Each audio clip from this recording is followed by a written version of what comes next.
The argument, the final one, was the fuse. It started, like always, with money, or more accurately, the lack thereof. Marcus was talking yet again about his century project, the sprawling lake house he was building. It wasn't meant to be just a vacation home. It was supposed to be a mansion, a palace designed to impress his superiors and the right people at the city council. That house had already sucked up every dime of our savings.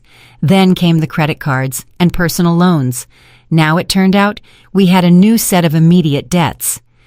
"Naomi, I need another $75,000, he tossed out that morning, not even looking up from his plate of scrambled eggs. He spoke about the sum as if he were asking me to pass the salt. I froze, coffee mug in hand. "Marcus, where are we going to get it? We already owe the bank nearly $250,000. My salary as an administrator at the regional manufacturing hub barely covers the interest payments and groceries." He finally looked at me. His gaze was cold, as if I wasn't his wife, but an irritating distraction. "I'm not asking where we're going to get it. I'm telling you. I already finalized the details with the contractors. I need the money by the end of the day." "Finalized?" The word rang metallic in my voice. "You finalized this without consulting me? Again, Marcus? This house is going to ruin us. It's a bottomless pit." "This house is our future!" He slammed his hand on the table, making the silverware rattle. "You don't understand that because your mind works like a payroll clerk at the plant. I'm building a career. I need to be seen. I need respect. When the state senator comes to visit, he needs to see a certain level, not your little vegetable garden." "My little vegetable garden at least feeds us," I snapped back. It was the wrong thing to say. Marcus jumped up, his face twisted with rage. "I am sick of your complaining, sick of your pettiness. You are dragging me down. I'll handle this myself. Get dressed. We're leaving." "Leaving? Where?" I asked, bewildered. "To meet with someone at his office. We need to sign some papers. I'll explain on the way, but don't bring anything." He scanned me critically. "Leave your purse and your phone. This is a confidential discussion." His tone allowed for no arguments. I had grown used to obeying him. Over the years of our marriage, he had systematically chipped away at my will, convincing me that I understood nothing about serious business, that my place was at home while he climbed the ladder of success. I nodded silently, grabbed a light jacket, and followed him to the car. We drove in silence. The city fell behind, replaced by dreary suburban strip malls and desolate roads. I tried several times to ask where we were going and what papers he meant, but Marcus just waved me off. His profile was taut as a wire. After about 30 minutes, he suddenly veered off the highway onto a narrow, poorly paved road that led toward some rural vacation homes. The car went another 500 yards and stopped next to a dilapidated bus shelter. There was no one around, just empty fields and a distant line of trees. "Get out," he said curtly. "Why?" I didn't understand. "Get out," I said. "We're here." I obediently opened the door and stepped onto the shoulder. The wind immediately whipped my hair around. I turned, expecting him to get out too. But Marcus didn't even turn off the engine. He just stared at me through the windshield. "Marcus, what's going on? Where is this person?" He smiled, a cruel, unfamiliar smile. "There is no person, Naomi. There's only you and your problem with money. You didn't want to help, so figure out your problems on your own." The realization dawned on me slowly, chillingly. "What do you mean?" "I mean I'm leaving you, and your debts, and your constant whining. I'm starting a new life, and you can start yours right here." With those words, he floored the gas. The car sped away, kicking up a cloud of dust. I stood frozen in the middle of the road, utterly alone. I couldn't believe it. This couldn't be happening. It was a stupid, cruel joke. He would turn around and come back, laughing. But the car didn't turn around. It shrank into a speck and vanished around the bend. The silence that followed was deafening. I mechanically shoved my hands into my jacket pockets. Empty. No wallet, no phone. He had taken everything. A panicked thought flashed in my mind. 18 miles to the city, on foot. How long would that take? 6 hours? 7? I'd arrive well after dark. Despair rose in my throat like an icy wave. I slumped onto the shaky wooden bench under the rusted metal roof of the shelter. Tears streamed from my eyes. How could he? After 15 years of marriage, just toss me out of the car on the side of the highway like a piece of garbage? I didn't immediately notice that I wasn't alone. In the darkest corner, huddled in a ball, sat an elderly woman. She wore an old but well-made coat, and her eyes were hidden by large, dark sunglasses, the kind blind people wear. Her head was bowed. She seemed to be sleeping. I nearly jumped at the surprise. I sat there for probably 20 minutes, trying to stop shaking and figure out what to do. A few cars sped past, paying me no attention. I tried to lift my hand to flag one down, but the drivers only accelerated. No one wanted to stop for a lone woman on a desolate road. The sun began to dip toward the horizon. It was getting chilly, and suddenly the old woman stirred. She lifted her head and, without turning toward me, spoke in a dry, rasping voice. "Stop crying. Tears won't help your troubles." I jumped and stared at her. "Husband dumped you?" the old woman asked indifferently. I only managed a choked sob in reply. "I see," she nodded. "They're all the same. First, they're your rock and protection, and then it's a knife in the back." She paused, tapping the concrete floor with the tip of a thin cane I hadn't noticed before. "Want to make him regret it today?" I looked at her incredulously. What could this poor, blind old woman offer? "How?" The woman slowly turned her head in my direction. The lenses of her glasses were completely black. "My personal driver is coming for me now. Pretend you're my granddaughter. You'll get in the car and we'll leave, and your husband will regret leaving you next to the wealthiest woman in this city." My breath hitched. It sounded like nonsense. What wealthy woman? What granddaughter? The old woman seemed to read my mind. "You have a choice. You can sit here and wait for the night, or you can get into a warm car and change your life. Decide." At that very moment, a long, black luxury sedan appeared around the bend. It moved slowly, silently, like a predator. The car gently braked right at the shelter. I recognized the make and couldn't believe my eyes. I'd only seen cars like that in movies about tycoons. A man in a sharp suit and gloves got out. He walked around the car and opened the rear door. "Miss Vance, we are ready to depart," he said with the deepest respect. Miss Vance, the old woman. She slowly rose, leaning on her cane. "Darius, wait. My granddaughter is riding with us today." The driver, without a flicker of surprise, simply nodded and looked at me. His gaze was completely neutral. He was waiting. I didn't have time to think. The fear of the unknown was strong, but the fear of staying here, in the dark, on this cursed road, was stronger. I stood up and, as if in a dream, walked toward the car. The driver held the door for me. I slid onto the soft leather seat. The interior smelled of expensive leather and something else, subtly calm and authoritative. The old woman sat beside me. The door closed soundlessly, sealing me off from the wind, the dust, and my former life. The car pulled away so smoothly, I barely felt it. We drove in complete silence. Fields and small woods sped past the window. I had no idea where I was being taken. I expected to see a luxurious mansion in the city center, but the car turned onto a different road, then another, and soon we were in front of a towering, solid fence with no windows. The gates silently parted, and we drove onto the property. It wasn't just a house, it was a fortress, a massive home of dark brick, surveillance cameras on every corner, a perfectly manicured lawn and not a single flower, no cozy feeling, only security and functionality. The driver opened the doors for us. "Ms. Vance, any instructions?"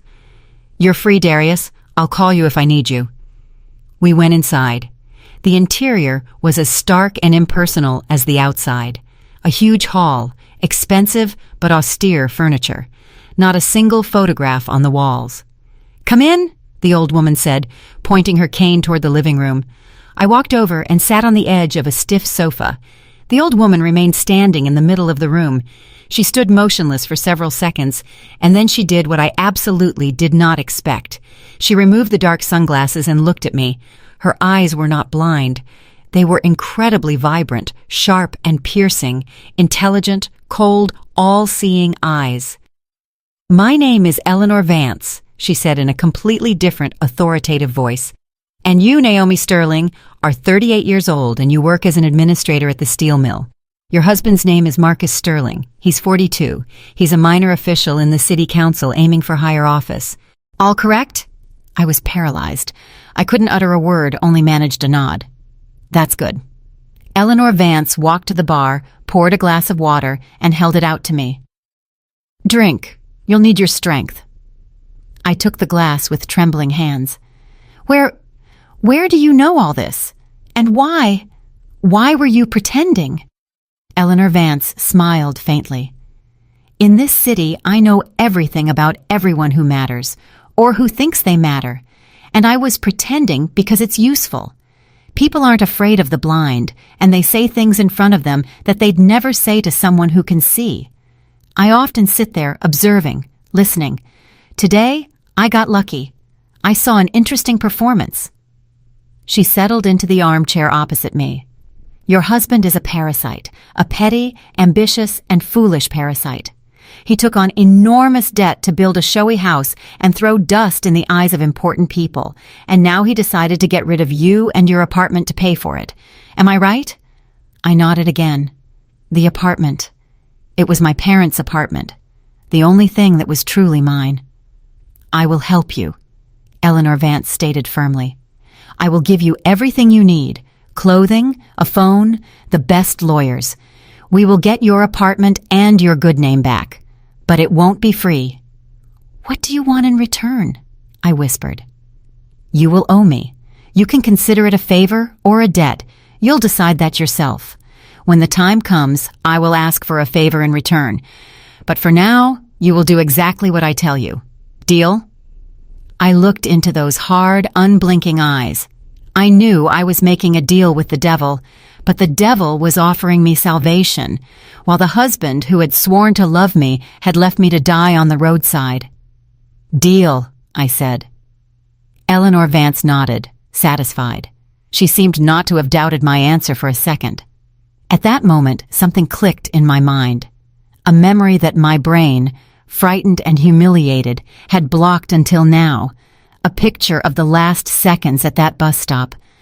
I remembered Marcus's car starting, how I watched it drive away, and how, even as I drove off in Eleanor's black sedan, I had cast one last look back at the spot where I was abandoned, and I saw it.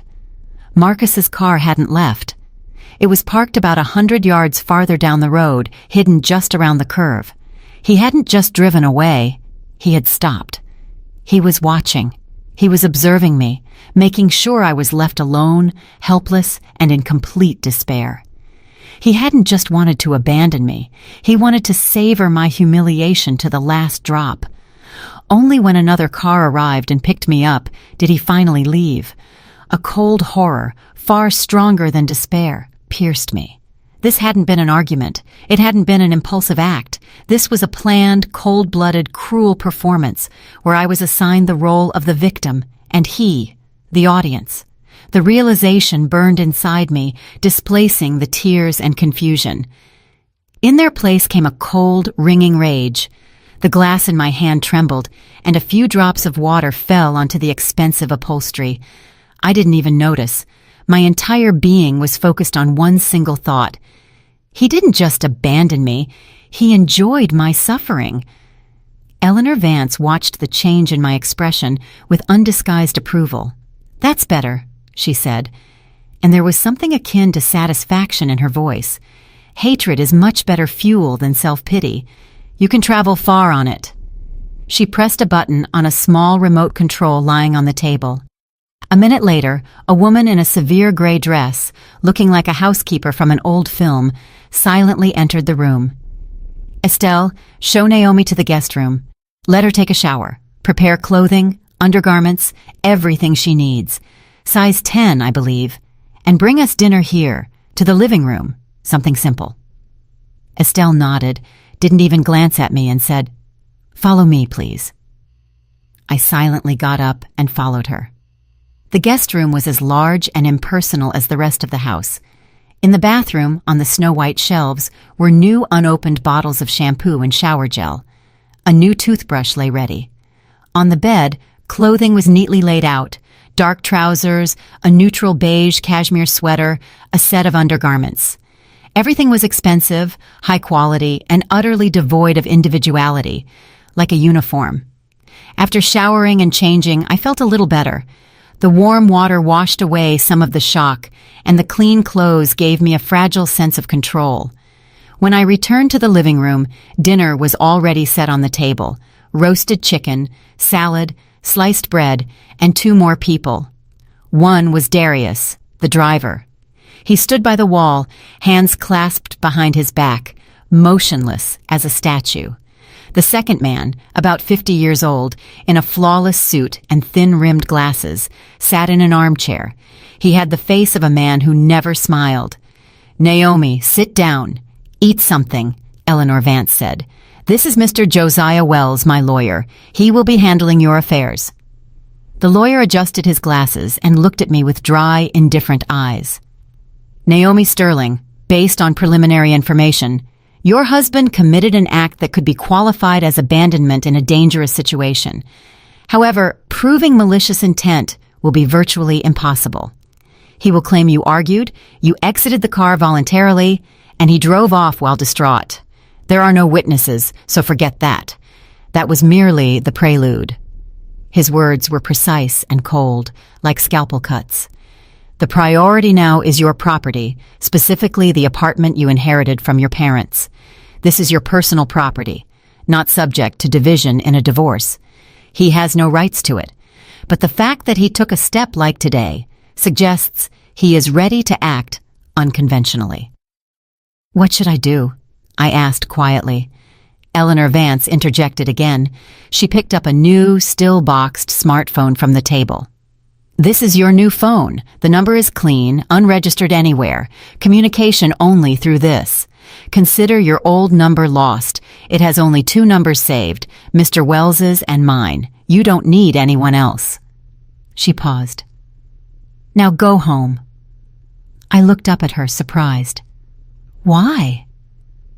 "To see what he has truly done," Eleanor replied. "You think he just threw you out on the highway? That was only the beginning. You must see everything with your own eyes. Feel it. Understand who you are dealing with. Darius will take you." A sense of strength, mixed with fear, filled me again. With such support, I felt almost invulnerable. I had the best lawyer. I had a patroness who clearly the entire city feared. Marcus was just a small-time official. What could he possibly do? Darius drove as smoothly and silently as the first time. We entered the city, which was already sinking into evening twilight. Familiar streets, houses, shops, and then our block. My heart pounded faster. "I'll wait here," Darius said unemotionally as I got out of the car. I nodded and walked toward the entrance. My hands were shaking a little. I imagined opening the door with my key and him sitting in the living room, confident that I was wandering somewhere on a dark highway. I imagined his face when he saw me on the threshold, strong, calm, ready for war. I went up to my 3rd-floor apartment. There it was, the familiar leather-clad door. I took my set of keys from the pocket of the jacket I'd left in the car that morning. I put the key into the keyhole, and it wouldn't turn. I froze, tried again. The key only went in halfway and hit something. I pulled it out, looked at it as if the key were to blame, then inserted it again. Same result. The panic I had so carefully suppressed began to rise from the depths of my soul. I tried the second key for the bottom lock. The same thing. The locks were new. He had changed the locks. I recoiled from the door as if struck. This couldn't be. This was my apartment. The apartment where I grew up, where it smelled like my mother's pie and my father's books. He couldn't. He had no right. I hit the door hard several times with my fist. "Marcus, open up! I know you're in there! Open this door now!" Silence. Not a sound, not a whisper. Only a curious neighbor peered out from the landing above, but seeing me, she quickly disappeared behind her door. My hands instinctively reached for the new phone. I found Mr. Wells's number. The lawyer answered instantly, as if he had been waiting. "Yes, Mr. Wells, it's Naomi. He changed the locks. I can't get into my own apartment." "I expected this," he replied calmly. "Call the sheriff's department. Tell them that unknown individuals changed the locks on your apartment and you cannot get home. Not a word about your husband, just unknown individuals. Wait for them. I am on my way." Calling the police seemed so absurd. Calling the police just to get into my own home. I dialed 911 and explained the situation to the dispatcher with a trembling voice. They promised a squad car would arrive. The wait was agonizing. I sat on the steps, huddled, staring at my door, which had suddenly become alien and hostile. After 20 minutes, 2 officers appeared on the landing, a young deputy with a tired face and his older partner. "You called?" the deputy asked lazily. "What's the situation?" I stood up and tried to explain. "This is my apartment. I came home and my keys don't work. The locks have been changed." "Do you have the documents for the apartment?" "Your ID?" the older officer asked. "Everything's inside," I replied helplessly. "I left this morning without my purse." The deputy scoffed skeptically. "I see. Well, we can't legally break down the door. Maybe you sold it? Or maybe relatives live here?" Just then, the entrance door downstairs slammed, and fast footsteps sounded on the stairs. Marcus appeared on the landing, but he wasn't alone. Walking beside him, holding his arm, was a young, beautiful woman in an elegant business suit, Tiffany Chambers, the district attorney's daughter. I knew her from the city events I sometimes attended with my husband. Marcus looked calm and confident. He even feigned concern on his face. "Naomi, there you are. I've been looking everywhere for you. Why aren't you answering your phone?" He addressed me, but his eyes were on the officers. "Gentlemen, is something wrong? This is my wife. She's going through a difficult period, a bit unstable." Tiffany stood silently beside him, eyeing me with contempt. And then I saw it. Around Tiffany's neck was a thin gold chain with a small, irregularly shaped pearl. It was my mother's pendant, the one valuable piece of jewelry I kept in a box in the bedroom. Tiffany, catching my eye, casually touched the pearl with her fingers. A slight, triumphant smile touched the corners of her lips. "Your wife claims she can't get into the apartment," the deputy said, and his tone had already changed. He was looking at the respectable, confident man, not the disheveled woman without documents. "Ah, that," Marcus sighed sympathetically. "Yes, I was forced to change the locks. For her own safety and ours. We're divorcing. Naomi has been having episodes of aggression lately." He took a few papers from a folder and handed them to the police. "This is a copy of the divorce petition. And this is a restraining order. She's forbidden to approach me or this apartment. Her doctor strongly recommended it." I stared at him, my vision darkening. Divorce, restraining order, doctor. What lies? What monstrous, calculated lies? "That's not true!" I screamed. "He's lying about everything. This is my apartment." "Calm down, ma'am," the deputy said sternly, examining the papers. "This is all official. It has a seal." At that moment, Mr. Wells came up to the landing. He nodded silently to me and addressed the officers. "I am Naomi Sterling's attorney. What is happening here?" Marcus scanned him with an appraising look. "And who might you be?" "My client cannot access her own property. According to the documents, the apartment belongs to her by right of inheritance." "It was her property," Marcus corrected calmly. His eyes gleamed. He had been waiting for this moment. He was relishing it. The older officer, having finished reading the last paper, looked up and glanced at me with ill-concealed pity. "Ma'am, I'm afraid you no longer have rights to this apartment. According to this document, filed with the county recorder's office, you are no longer the owner." Mr. Wells frowned. "What document? Show me." Marcus, with the same mocking smile, handed him another sheet. The lawyer quickly skimmed it. His face became impenetrable for the first time. He silently passed the paper to me. It was a purchase and sale agreement, dated 2 weeks prior. It stated that I, Naomi Ann Sterling, had sold my 3-bedroom apartment in the city center to my husband, Marcus David Sterling, for a symbolic sum of $25,000. And at the bottom, beneath the text, was my signature. Clear, neat, identical to my actual signature, down to the last flourish, perfect and absolutely 100% fake. I looked at the paper, and only one thought was in my head. This can't be. This simply cannot be. I would never sell my apartment. Never. Not for any amount of money.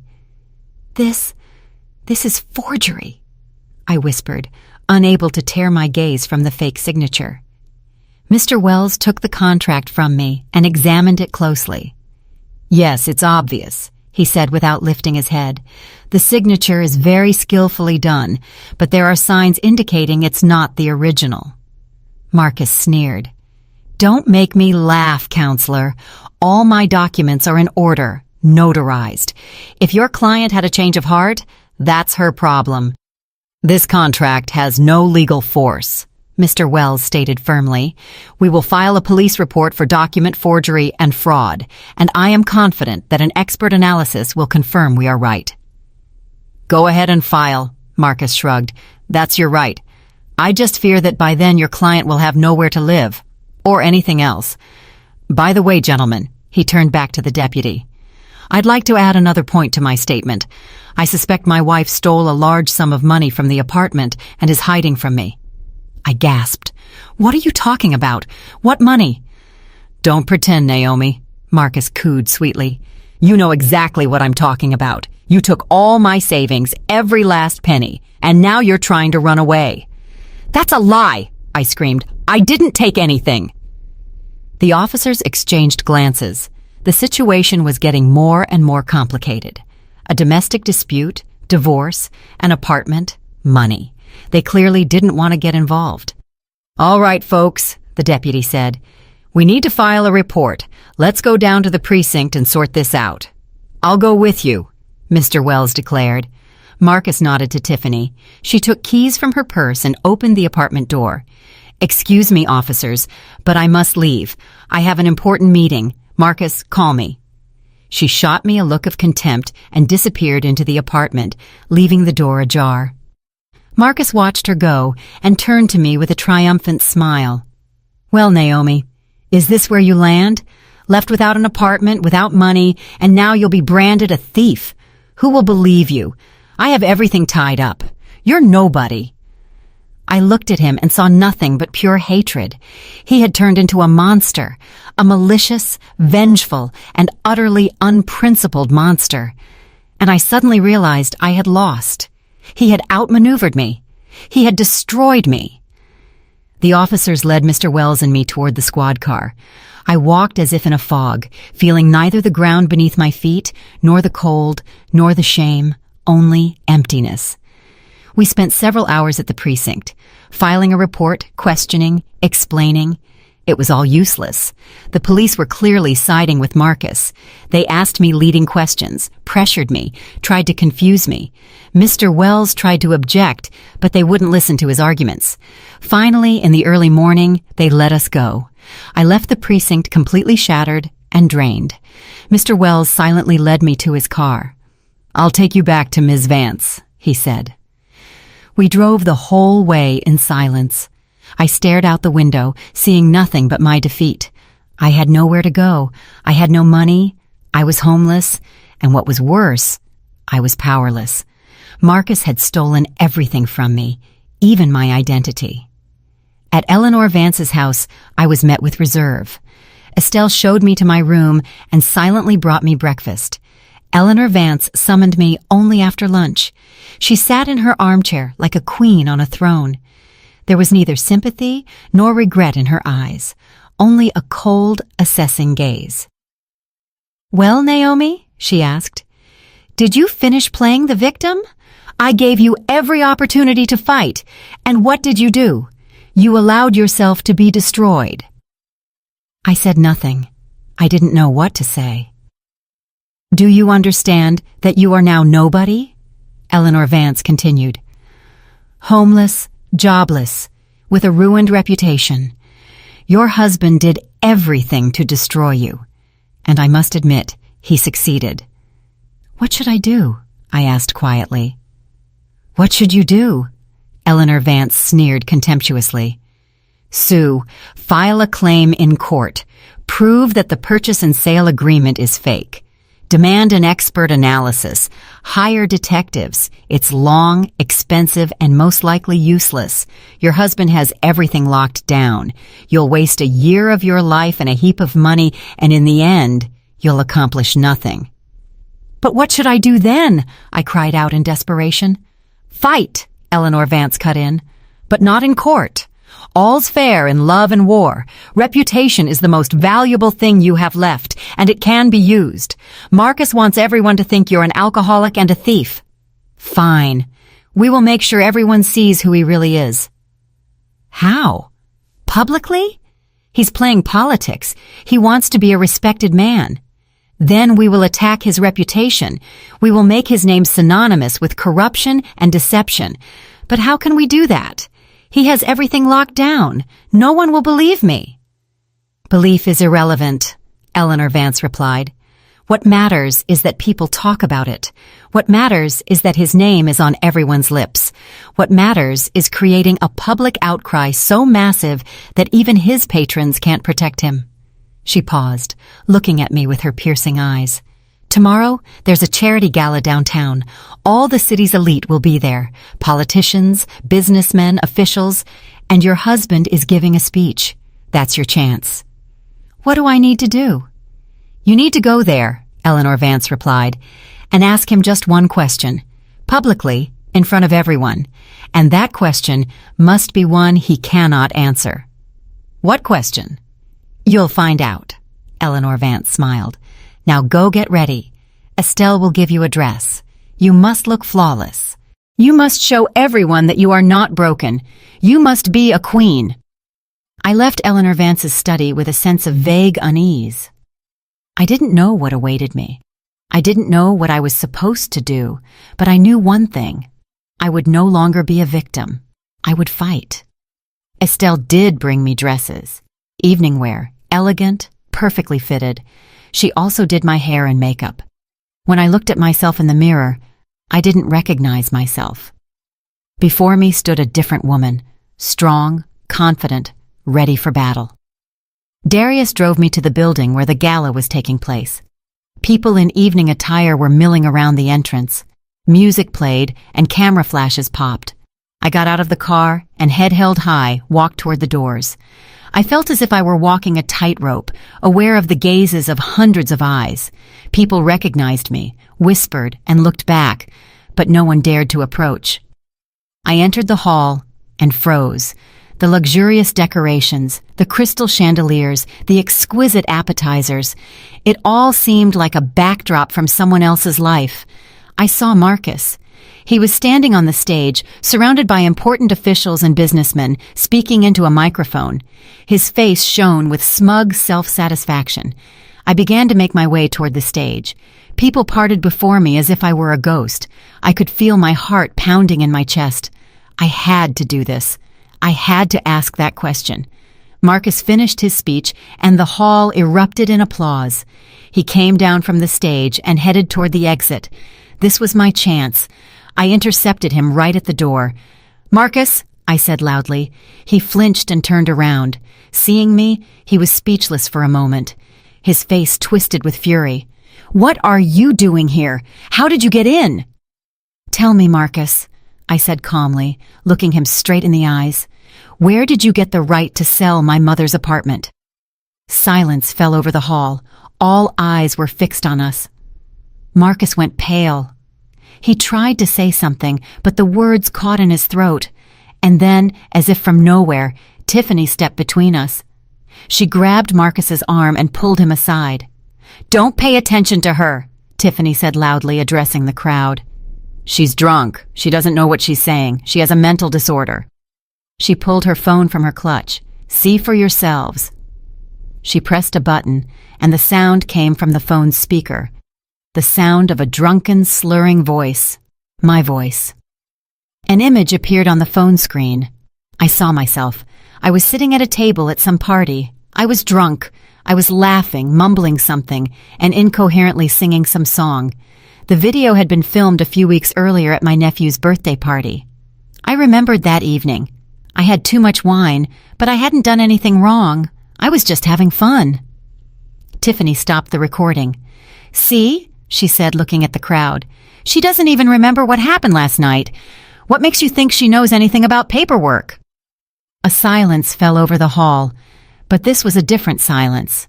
Not tense and expectant, but sympathetic and judgmental. Someone chuckled. Someone else snorted contemptuously. Someone shook their head. I felt my face burn with shame. I wasn't just embarrassed. I was humiliated. I had been made a laughingstock, trampled into the dirt. Tiffany smiled triumphantly. "You see what she's really like? A miserable, drunken woman who is trying to ruin the life of a successful man. Don't believe her. She's lying." The crowd began to disperse. People turned away from me as if I were a leper. No one wanted anything to do with me. I stood alone in the middle of the hall, humiliated, disgraced, and crushed. My attempt to fight had turned into a complete failure. Marcus and Tiffany had won. They had destroyed me, completely and irrevocably. I didn't remember how I left the hall. The snickers and whispers merged into a single buzzing swarm that followed me to the exit. I stood on the cold porch, hugging myself, watching the cars drive by. I wanted to disappear, to dissolve, to sink into the ground.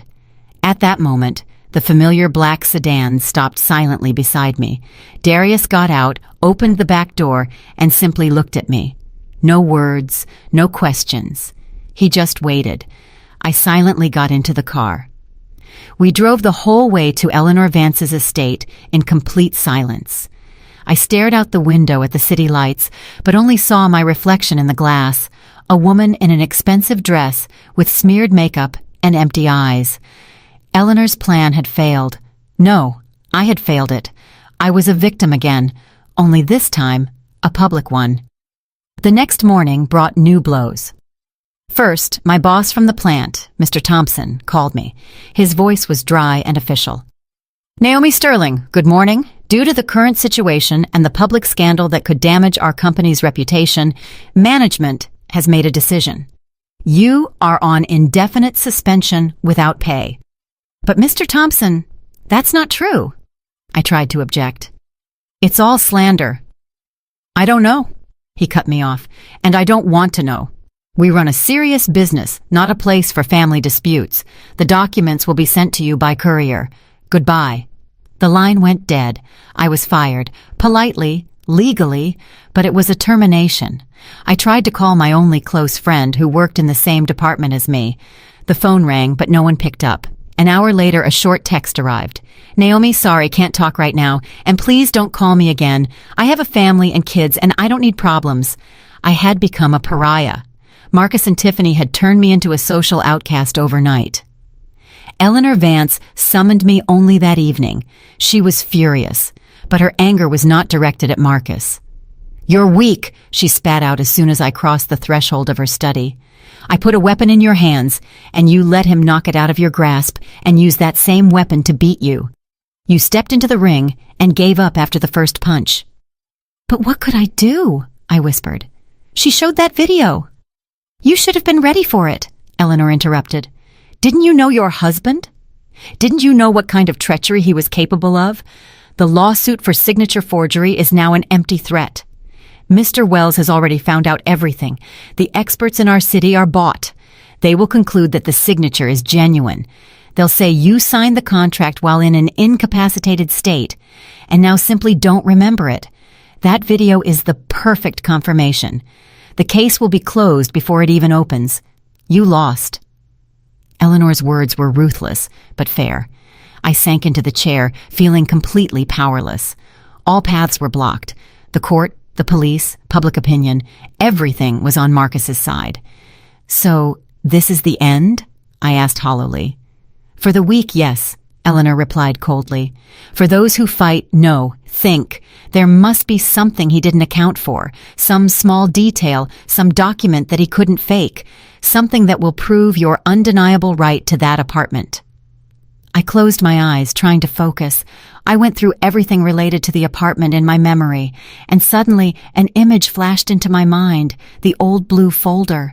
My father kept all the most important documents in it, birth certificates, diplomas, and yes, the original privatization agreement for the apartment and the certificate of inheritance.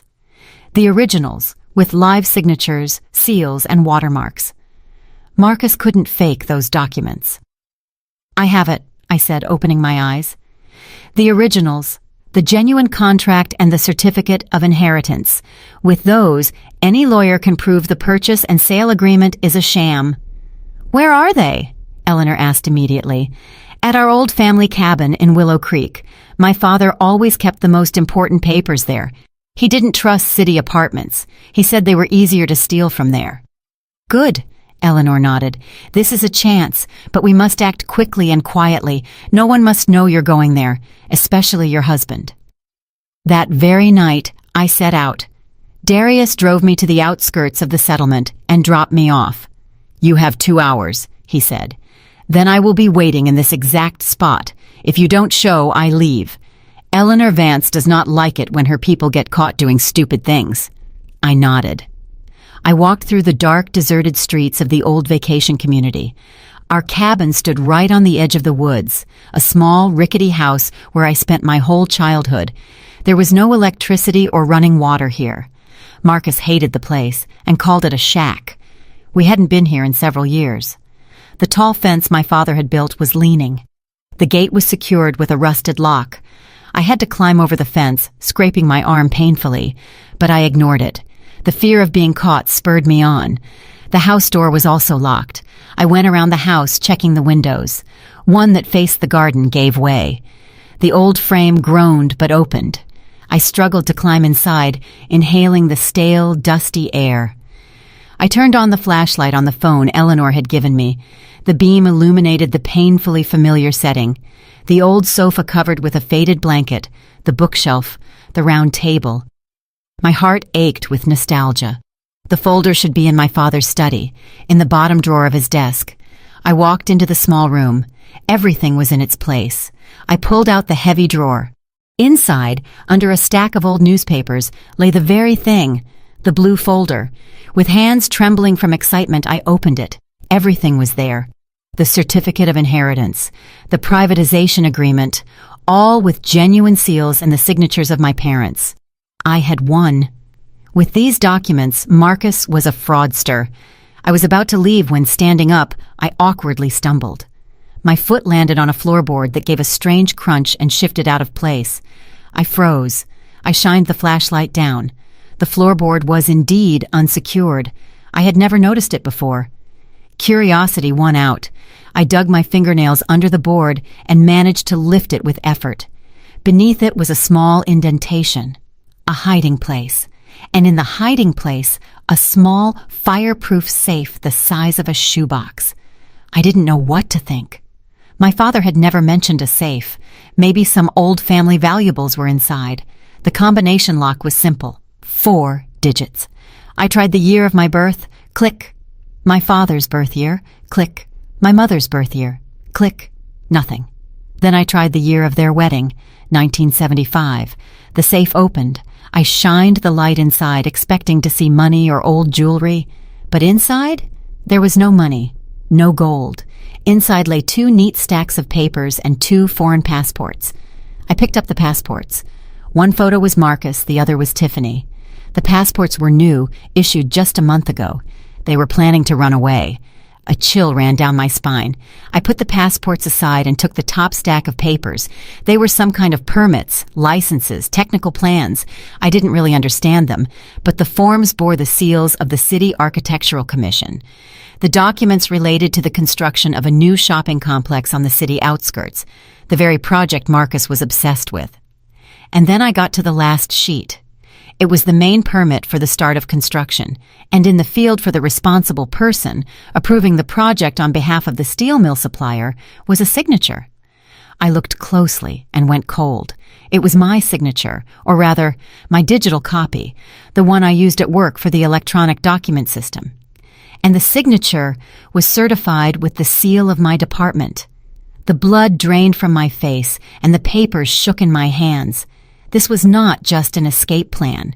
This was a monstrous, devilish setup. Marcus wasn't just stealing my apartment to pay off debts. He was pinning a massive multi-million-dollar fraud scheme involving municipal land and construction contracts on me. If this scam were exposed, all the threads would lead to me, to my signature on the main document. He would get the money, leave the country with his mistress, and I would be sent to prison for long years. Panic overwhelmed me. This was scarier than losing the apartment. It was scarier than public humiliation. This was a threat to my freedom, my life. I frantically grabbed the phone. I had to call someone. But who? Eleanor? To tell her I had stumbled into a situation even dirtier than before? The police wouldn't even listen. Only one name was in my head, the only relative who, it seemed, was still on my side. The only one I could trust unconditionally. My fingers, disobedient, dialed the number. "Hello?" A sleepy voice answered the phone. "Tia," I whispered, choking with terror. "Tia, it's me. I need help, immediately." A few seconds of silence hung on the other end, broken only by Tia's sleepy breathing. "Naomi, my God, where are you? What happened? Your voice—" "Tia, listen to me carefully," I whispered, glancing at the dark windows of the old cabin as if someone might be listening. "I don't have time to explain everything over the phone. We need to meet right now. It's a matter of life and death." "What? What are you saying? Marcus said you left? That you had problems?" Confusion was audible in my sister's voice. "Marcus is lying," I interrupted her, and steel rang in my voice. "He's lying about everything. Tia, he set me up. He wants to send me to jail. Please meet me. Tell no one, not Mom, not friends, and especially not him." I heard my sister take a fearful breath. "Okay, of course. Where?" "In 1 hour. At the all-night diner on Central Avenue. You know the one? It's small. No one will be there now." "Yes, I know it. I'll be there. Naomi, hang in there." I hung up and slipped the phone into my pocket.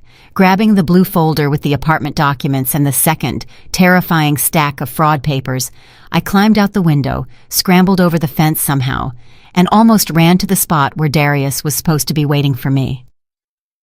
We met in the semi-empty diner, which smelled of coffee and baked goods. Tia was already sitting at the farthest table, fearfully watching the door. Seeing me, she jumped up. "Naomi, what's wrong with you? You look awful." I sank into a chair and put both folders on the table. My hands were shaking. "Tia, I don't have much time." I pushed the blue folder toward her. "These are the originals for the apartment. With these, I can prove the sale agreement is fake." Tia sighed with relief. "Thank goodness. Well then, everything will be resolved. Let's go to the lawyer." "No!" I cut her off. I opened the second folder and spread the sheets with the fake permits on the table. "This is the main problem. Look here." Tia leaned over the documents. She stared at the blueprints and seals for a long time, not understanding. "What is this?" "It's a scam, a major construction fraud. And this," I poked my finger at the last page, "my digital signature. He stole it from my job. He pinned all of this on me. He stole the apartment to get the money for his escape. And I'll be left here to take the fall for everything. These are their foreign passports. They were getting ready." Tia looked at the signature, then at the passports, and her face slowly went white. She raised her eyes to mine, filled with horror. "Oh my God, Naomi, but how? Why? He's not a monster." "He is a monster, Tia. A major one," I answered hollowly. "And now I don't know what to do. If I give the apartment documents to the lawyers, he will immediately use this. I'll be arrested the same day. I'm trapped." Tia sat silently, holding her head in her hands. It was clear she was thinking intensely. Suddenly, she looked up. There's one person, my college classmate, remember I told you about him? Andrew. He's a really good lawyer now. Works in New York, runs his own firm. He's not connected to our city, our prosecutors, or our judges. He doesn't owe anyone here anything, and he owes me. I helped him out a lot with a case once. I looked at her hopefully. Do you think he'll help? I'm sure of it, Tia whispered excitedly. Listen, here's what we'll do. You must not be seen with these papers. They are too dangerous. Give them to me.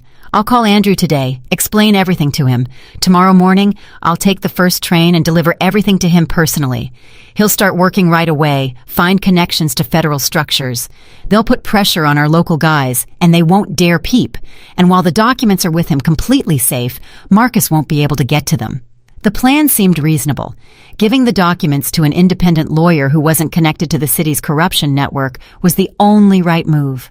And who could I trust with this more than my own sister? Are you sure, Tia? Isn't this dangerous for you? Don't be ridiculous. Tia wiped a tear from her cheek.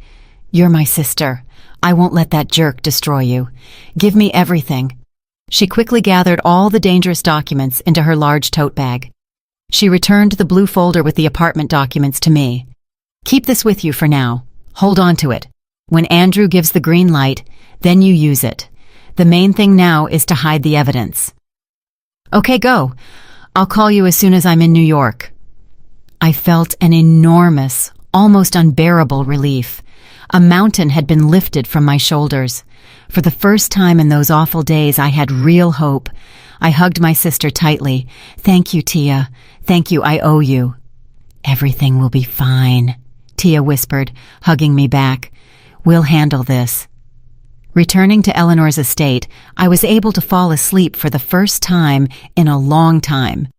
I hid the folder with the apartment documents under the mattress and fell into a deep, dreamless sleep. It felt as if the nightmare had finally begun to recede. I woke up to a sharp, demanding knock on the door.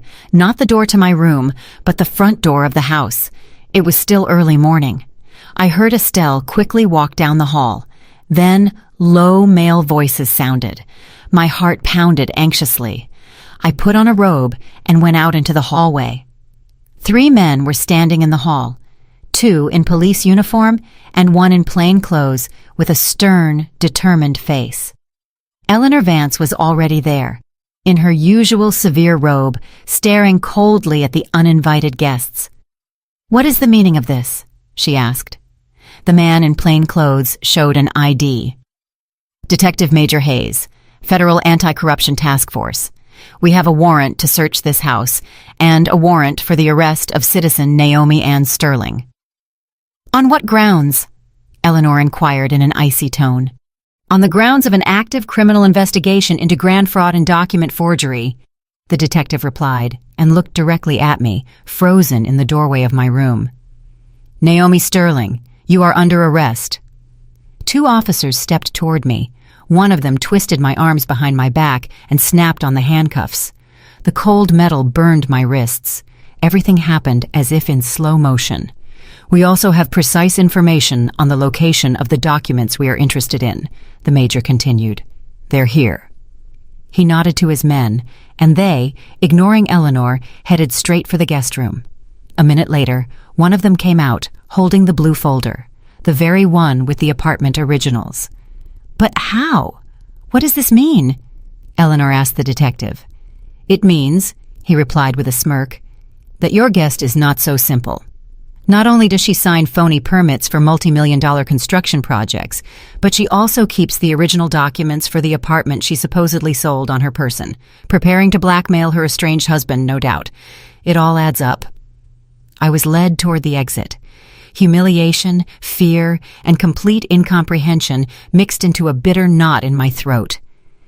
As I was being led out of the house, Major Hayes pulled out his phone and called someone. "Yes, everything is in order. We have her.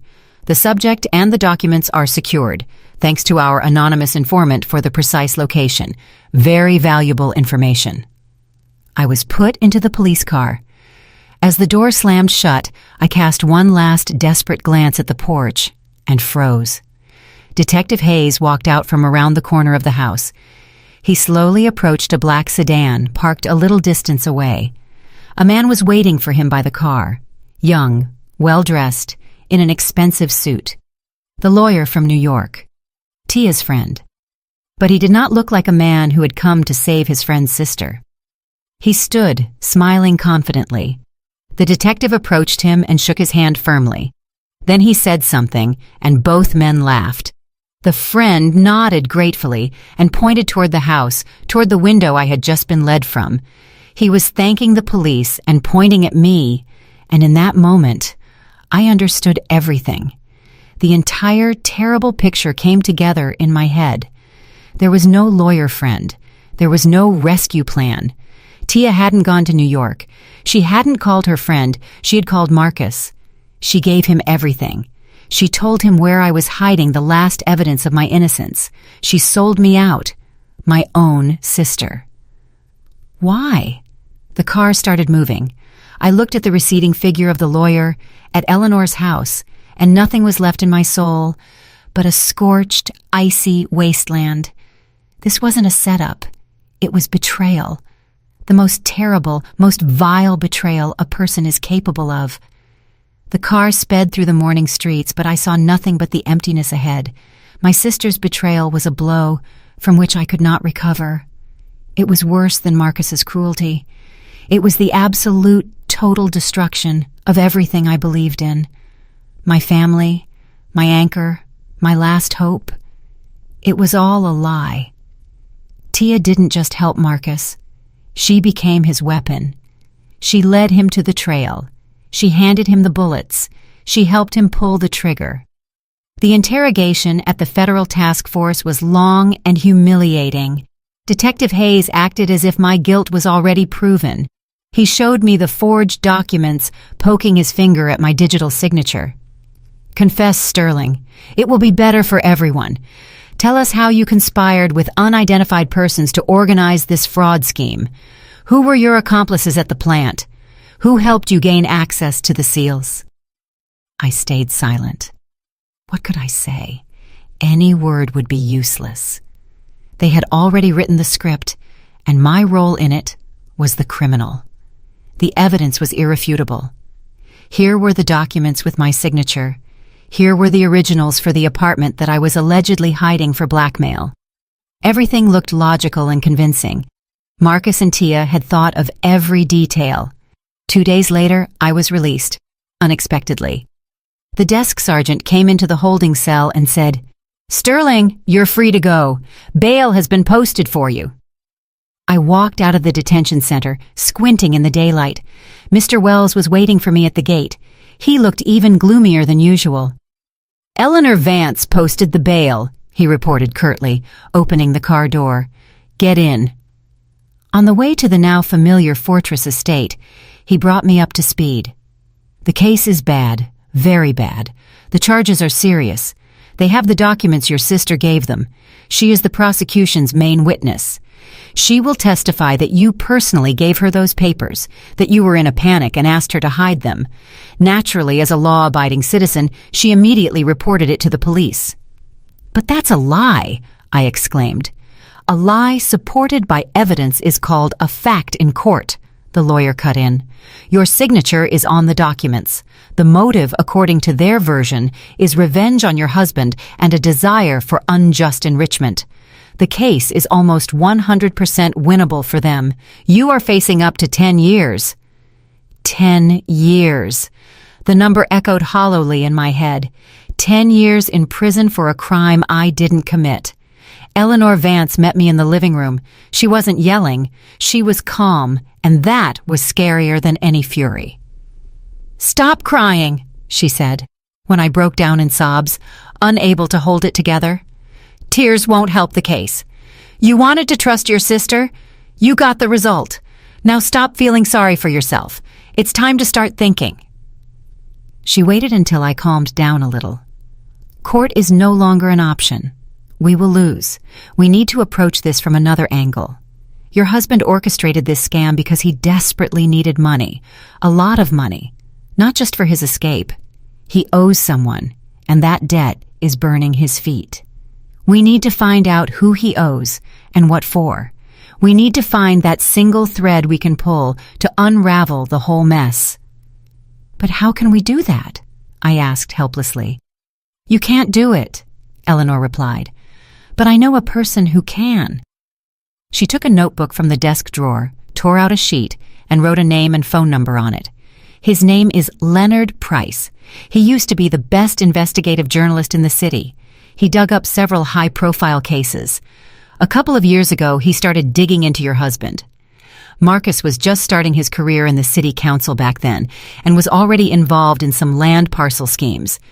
Leonard almost finished the job, but he was stopped by Tiffany Chambers and her father, District Attorney Chambers. He was fired with a bad recommendation, accused of publishing libel. Since then, he's been scraping by with small jobs, writing ad copy for brochures.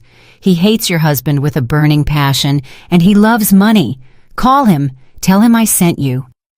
Leonard Leo Price set the meeting in an old, dimly lit bar on the city outskirts.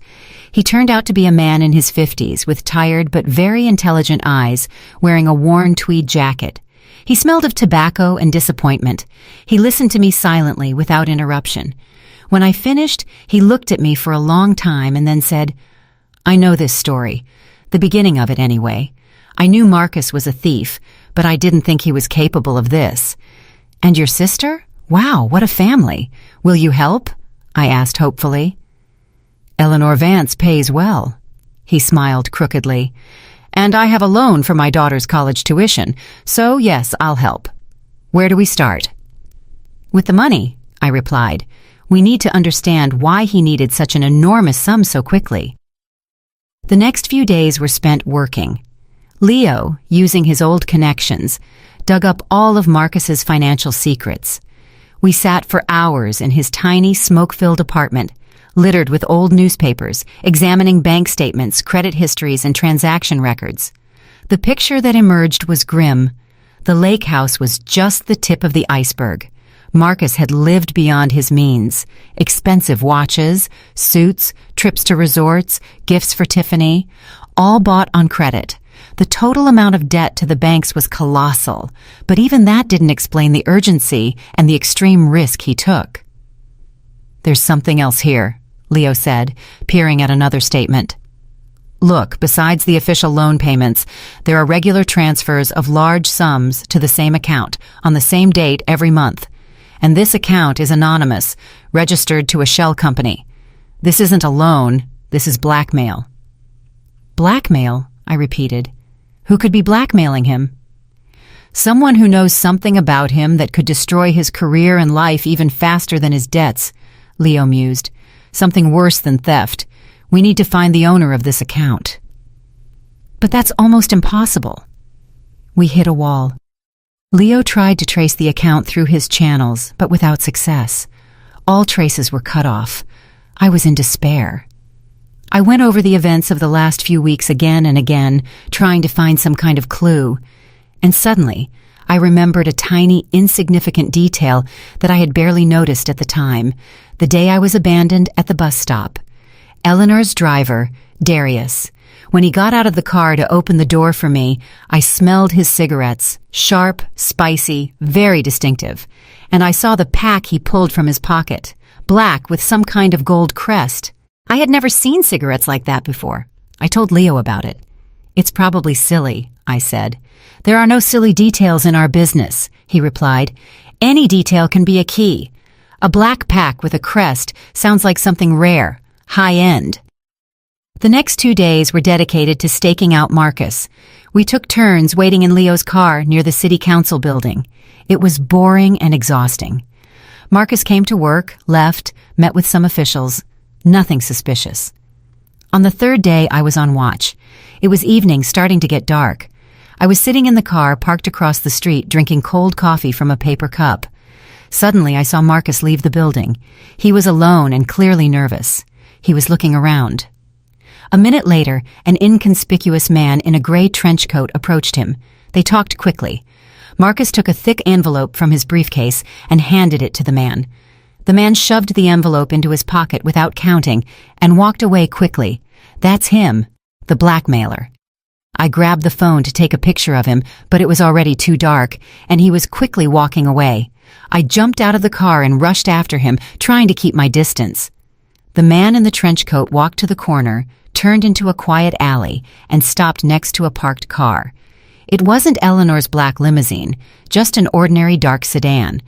The man got into the passenger seat. The driver's side door opened, and someone got out of the car. I hid behind a tree, my heart pounding in my throat. The driver took a pack of cigarettes from his pocket and lit one. In the light of the street lamp, I saw the pack, black with a gold crest. It was Darius, Eleanor Vance's driver. He finished his cigarette, tossed the butt, and handed the blackmailer another envelope through the window. The man took it, and the car immediately drove away. I stood behind the tree, and the ground was sinking beneath my feet.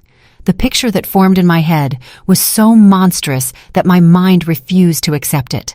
Eleanor, my savior, my patroness, the person who gave me hope. Eleanor wasn't just helping me. She was the director of this spectacle.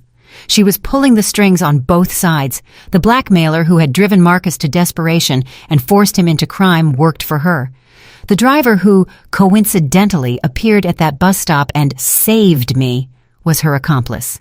This wasn't help. It was a game, a big, cruel game in which Marcus was the target. And I, Naomi, was merely a weapon. A pawn moved across the board to strike the enemy king. Eleanor used me to settle some old scores with Marcus. I stood behind the tree long after both cars had left. The cold evening air burned my lungs, but I didn't feel it. Everything inside me was numb. My sister's betrayal had shattered my faith in family. Eleanor's manipulations destroyed my faith in salvation. I was alone, completely alone, surrounded by enemies and puppet masters. Everything that had happened to me wasn't accidental. My humiliation, my arrest, my despair. It was all part of someone else's cruel plan. A rage, pure and cold as ice, filled the emptiness in my soul. Rage at Marcus, at Tia, and now at Eleanor. I was used, my grief was played upon, my weakness exploited. I wasn't an ally, I was an instrument. I didn't call Leo. I hailed a taxi, the first one I had paid for myself, the small amount of cash the journalist had given me for minor expenses. I gave the address of Eleanor's estate. I had to look her in the eyes. I burst into the house, ignoring Estelle's surprised look. Eleanor Vance was sitting in the living room with a book. She looked up, and there wasn't a hint of surprise in her eyes, as if she knew I would come, as if she had been waiting for it. "You know everything." It wasn't a question, it was a statement. "Yes," I replied calmly, stopping in the middle of the room. My hands were clenched into fists. I saw it. I saw Darius. I saw him hand over money to the man who was blackmailing my husband. Eleanor Vance put down her book and slowly removed her reading glasses. "And what of it?" she asked, as if discussing the weather. That calm, indifferent tone exploded inside me. "What of it?" I yelled. "You played me! You set this whole thing up! The blackmail, my accidental rescue! You knew Marcus would do something stupid. You pushed him to it.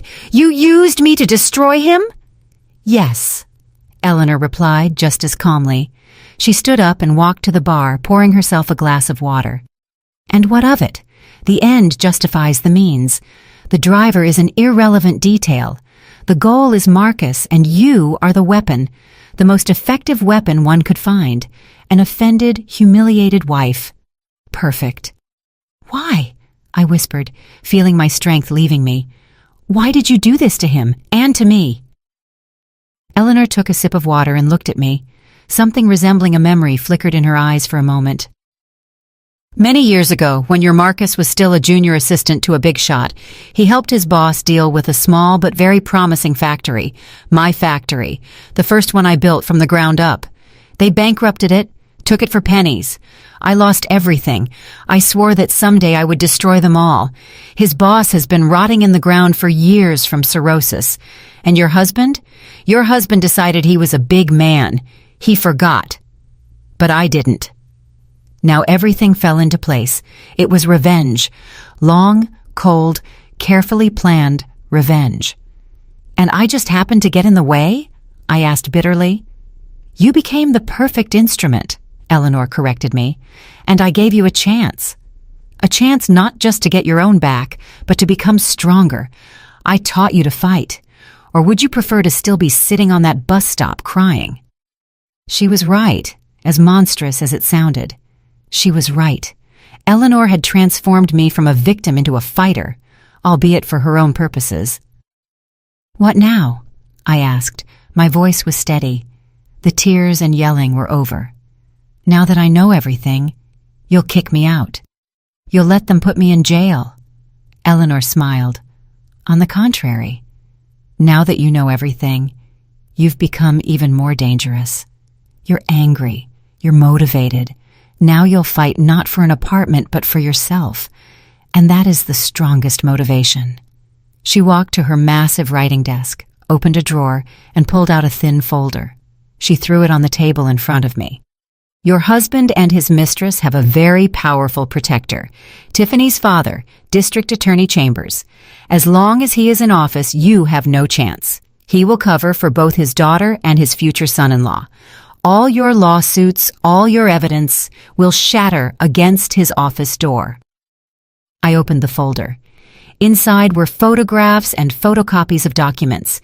In the photos, District Attorney Chambers was receiving envelopes from well-known local businessmen. The documents were bank transfers to his shell companies. This was evidence. Killer proof of corruption. Enough for several life sentences. Where did you get this? I have eyes and ears everywhere, Eleanor cut in. This is your key to freedom. Go to Chambers right now. Show him this and make a deal. What deal? He drops all fraud charges against you. The criminal case is closed due to lack of evidence.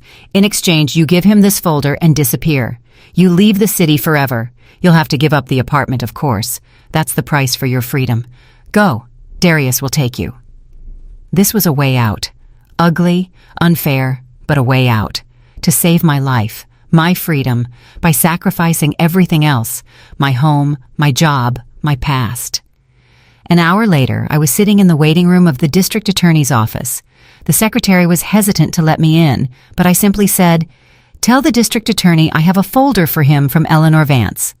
30 seconds later, the office door opened. Chambers was a heavy man with a stern, authoritative face. He met me standing. "What do you want?" he growled. I walked silently to his desk and laid the contents of the folder before him, the photos, the documents. He looked at them, and his face, which had been turning crimson with anger, became ashen gray. He slowly sank into his chair. What do you want?" he asked, and the old confidence was gone from his voice. "I want the criminal case against me to be immediately dropped," I said clearly. "All charges withdrawn due to lack of evidence." The district attorney was silent, shifting his gaze from the papers to my face. "Fine," he finally managed. "But that's not all, is it? What else does Vance want?" "Vance has nothing to do with this," I replied. "These are my terms." Chambers raised his eyebrows in surprise. "Very well. Your terms." I paused, gathering my thoughts. This was the moment. The deal.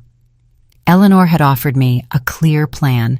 Freedom in exchange for silence and the apartment. It was logical. It was safe. "I want you to—" I stopped. I looked at the frightened face of this all-powerful man. I looked at the folder with the evidence. I remembered Marcus's face when he abandoned me on the highway, Tiffany's face with my mother's pendant around her neck, Tia's face, full of deceptive tears, and Eleanor's face, cold and calculating. They all wanted me to disappear, to give up, some to prison, some to another city. They all wanted to break me and throw me away, and in that moment something clicked inside me, finally and irrevocably. I slowly, demonstrably began to gather the photographs and documents back into the folder. The district attorney watched me, not understanding. "What are you doing?" he asked. I agreed. I fastened the folder and held it in my hands. I looked straight into Chambers' eyes. "No," I said. My voice was quiet but firm as steel. "I won't trade." I turned and walked toward the door. "Wait!" he yelled after me. What are you going to do?" I stopped at the door but did not turn around. "I'm going to take everything back, my apartment, my job, my name. And you, your future son-in-law, and your daughter will pay for everything." I walked out of the office, leaving the stunned district attorney behind me. I walked past the reception, past security, and stepped out onto the street. I didn't go to the car where Darius was waiting. I walked in the opposite direction. I left everyone behind. My tormentor, my traitor sister, my puppet master. From this moment on, I was playing for myself. I walked down the street without a destination. The wind whipped my face, but I didn't feel the cold. Everything inside me was burning. The decision I had made in the district attorney's office wasn't impulsive. It had been growing in me all these days as my world crumbled. First, I wanted justice. Then, survival. Now, I wanted retribution, complete and final.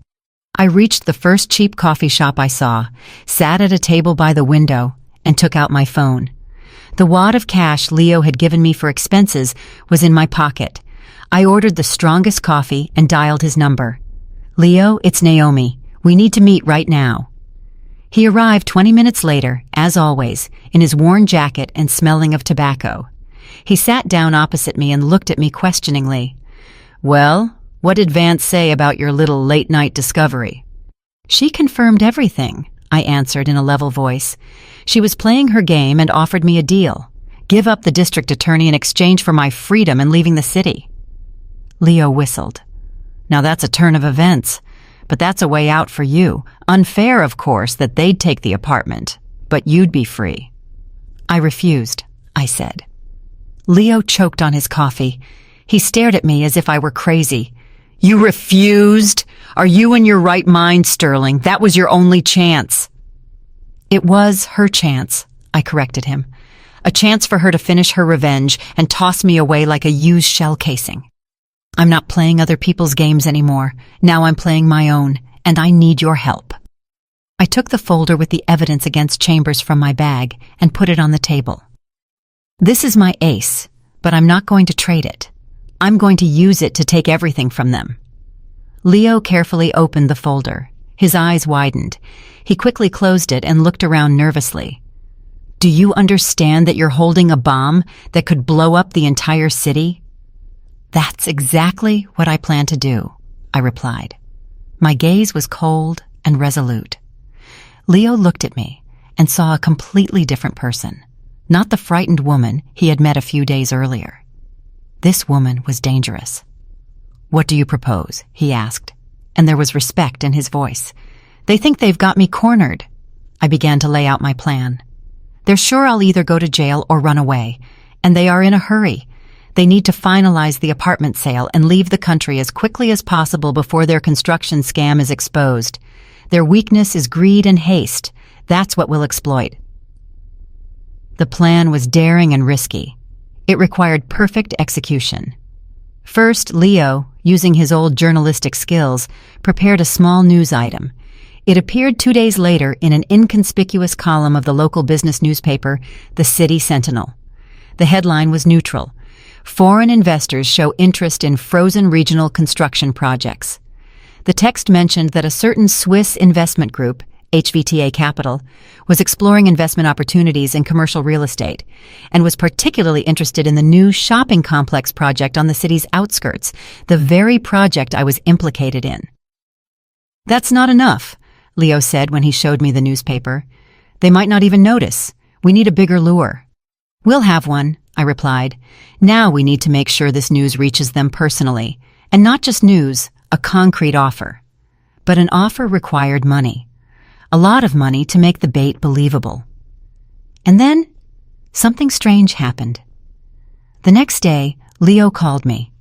His voice was bewildered. "Naomi, I don't understand. A huge sum was just deposited into my account. $125,000. An anonymous transfer." I smiled faintly.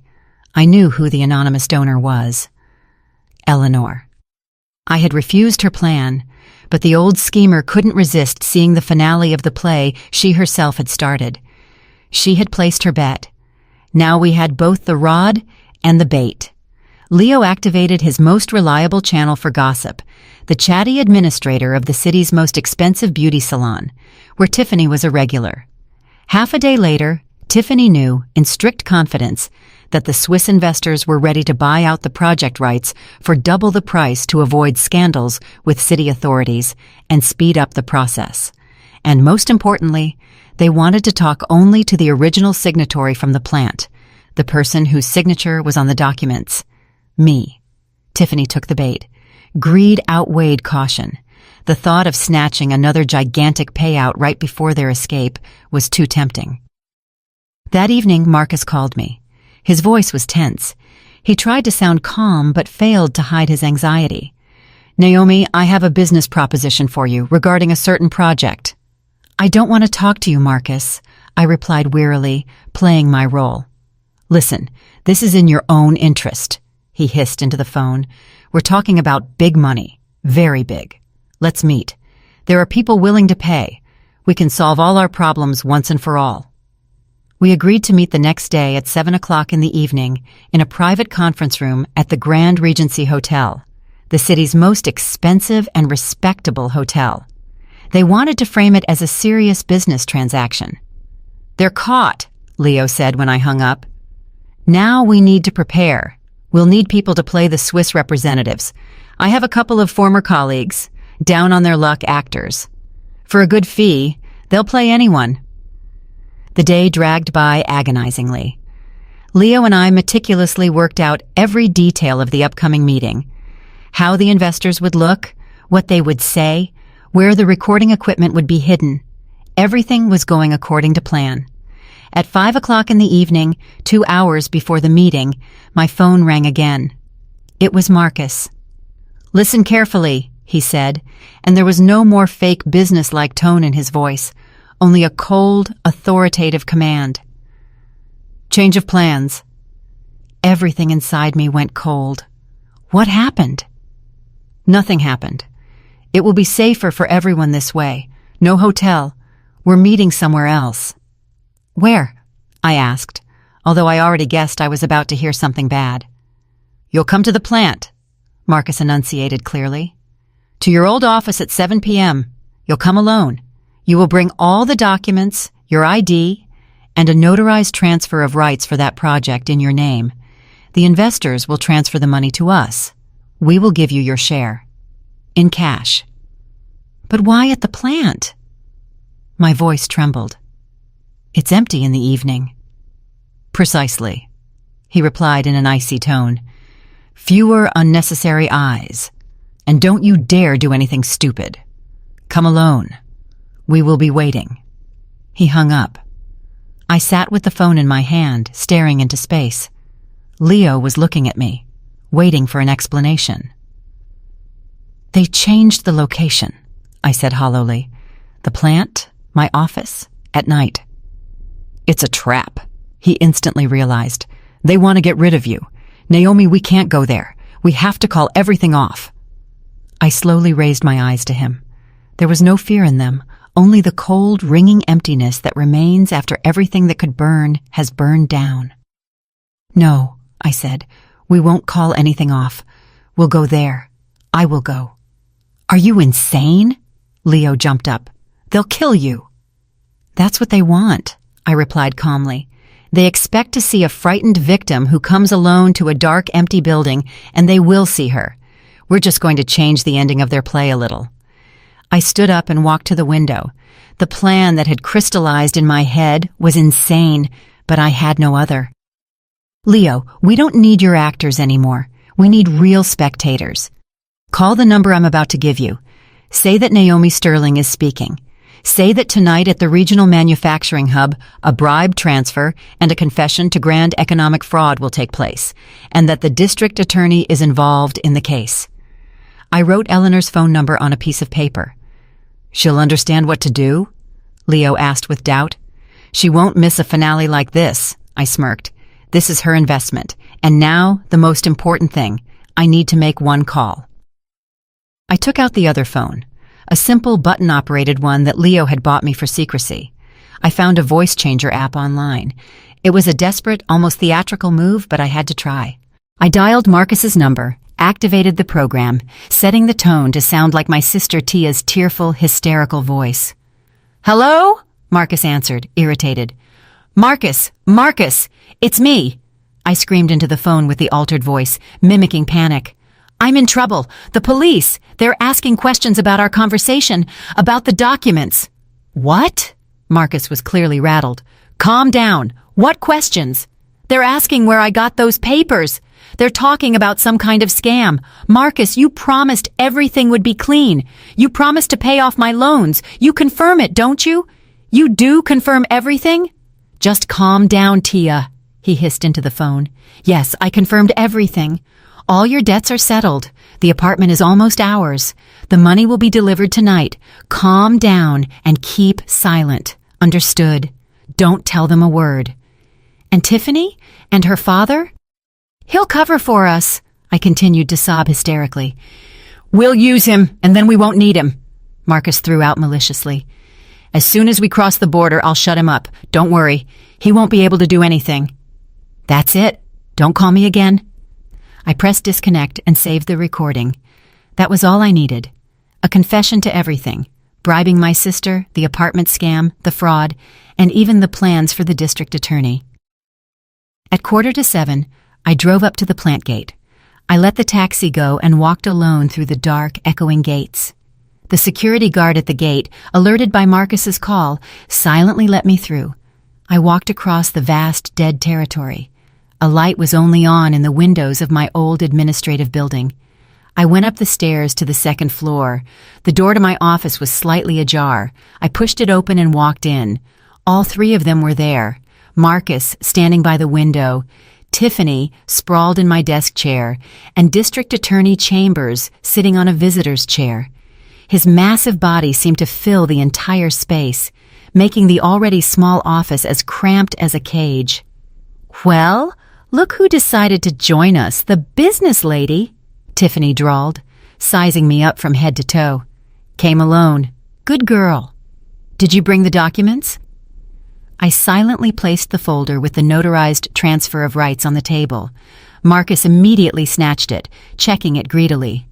"Everything's in order," he said, nodding to Tiffany. "Where are the investors?" Tiffany looked at me impatiently. "Well, where are your Swiss guys? Where's the money?" I slowly, calmly surveyed all of them. I looked at the greedy Marcus, the predatory Tiffany, and the heavy, self-assured district attorney. "They're here," I said quietly. At that moment, a blinding light struck outside the window. Huge spotlights, mounted on the roofs of the workshops, flared up, flooding the entire factory yard with merciless white light. Marcus, Tiffany, and Chambers rushed to the window. In the courtyard, people stood by all the exits from the building. At one exit, Leo stood with a cameraman, aiming the lens right at our windows. At another, two men in sharp business suits stood, federal agents. "What is this?" Tiffany shrieked. Chambers understood everything instantly. His face turned an earthy gray. "It's a setup!" he roared. Marcus, insane with fury and fear, turned and lunged at me. "I'll kill you!" But I was ready. I stepped aside and he flew past me, crashing into the filing cabinet. At the same moment, I pulled out my phone and hit the playback button. The small speaker filled the silent office with the recording of my conversation with Marcus, Tia's hysterical, tearful voice, and his irritated, smug responses. Everything was played: the bribing of my sister, the apartment scam, the fraud, and most importantly, his promise to shut up the district attorney as soon as they crossed the border. Chambers' face contorted. He looked at Marcus with such hatred that it seemed he was ready to incinerate him on the spot. At that moment, the office door flew open and the federal agents appeared in the doorway. "Everyone stay put. Federal Anti-Corruption Task Force is in operation." Chambers straightened up, trying to regain his authoritative demeanor. "Do you know who I am? I am the district attorney of this city." "We know," the lead agent replied calmly. "That's why we're here. Mr. Chambers, you are being detained on suspicion of abuse of power and concealment of economic crimes. Two other agents entered the office and snapped handcuffs onto the district attorney's wrists. Tiffany screamed, but it was a scream not of fear, but of savage rage. She turned and punched Marcus across the face with all her strength. "You loser!" she shrieked, pummeling him with her fists. "You ruined everything! You destroyed everything! I hate you!" The agents pulled her away. Marcus stood completely crushed, holding his head in his hands. He too was taken by the arms and led toward the exit. He was broken, completely and finally. Several weeks passed. The sound of the drill was the best music I had heard in months. A locksmith was finishing the installation of the third, most secure lock on my front door. The old locks Marcus had broken were lying on a newspaper in the hallway. I stood by the window in my living room, looking out at the city. The apartment was mine, entirely. The criminal case against me had been closed. The testimonies of Marcus and Chambers, who in a desperate attempt to reduce their sentences had begun to sink each other and Tia, put everything in its proper place. The phone rang. It was Mr. Thompson, my boss from the plant. "Naomi Sterling. Good afternoon. I'm calling as promised. The order for your appointment has been signed. Starting Monday, you are the head of the planning department." "Thank you, Mr. Thompson. I won't let you down." "I have no doubt of that," he replied. "You essentially saved the plant from a huge scandal and financial loss. It's the least we could do." I hung up. Head of the planning department, the very department that Marcus's scam had nearly destroyed. Now I would rebuild it. The locksmith in the hallway finished his work. "All set, ma'am. Ready for inspection. Couldn't be safer." I took the new set of keys, heavy and solid. I ran my fingers over the cold metal. It was over. I had been through hell, but I had emerged as someone different. I had lost my husband, my sister, and my faith in people, but I had found myself. I was home, and now I decided who could enter my door. And that, dear listeners, is how this difficult and highly intense story ended. It's a story of betrayal, deceit, but also of incredible strength of spirit. We saw how Naomi transformed from a broken and humiliated victim into a person who dictates the rules of the game herself. But the main question that remains after the finale is this: did she do the right thing? To defeat the monsters, she had to become tough, calculating, and perhaps even ruthless herself. Does the end justify the means? What do you think? Should she have gone all the way,